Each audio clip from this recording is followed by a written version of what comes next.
పోస్టులు వైరల్‌గా మారాయి. ఖచ్చితంగా కూల్చాలి. చెరువుని ఏ మేరకు ఆక్రమించారో చూడండి. మొత్తం చెరువుని ఆక్రమించేసి తిట్టామంటే తిట్టామంటారు.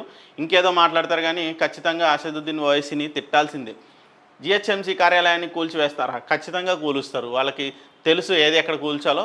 సో, నోరు మూసుకొని మీరు మీరు ఆక్రమించిన భూముల్ని మీరు ఫస్ట్ బ్యాక్‌కెళ్తే ఇంకా బావుంటది. కాంగ్రెస్‌ల మెడకు వాల్మీకి ఉచ్చు. కాంగ్రెస్ మెడకు వాల్మీకి ఉచ్చు. స్కామ్‌లో తెలంగాణ కాంగ్రెస్ నేతలెవరు? వాళ్ళని రక్షిస్తున్నదెవరు?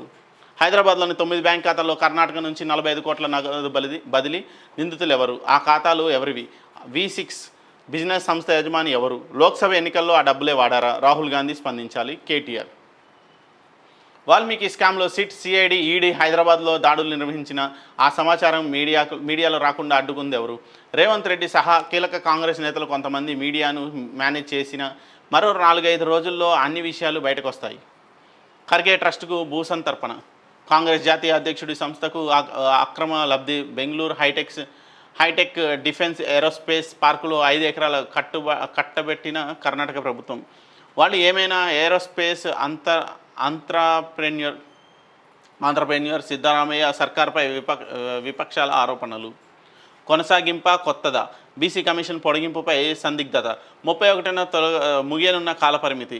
రిజర్వేషన్లపై ఇప్పటికే పూర్తి కాని నివేదిక. కొత్త కమిషన్ ఏర్పడితే మరింత జాప్యం. చూడాలి.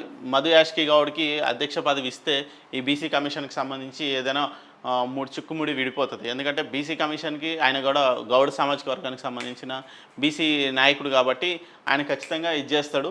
సో బీసీలకి న్యాయం జరగాలంటే పీసీసీ ప్రెసిడెంట్ కావాలి.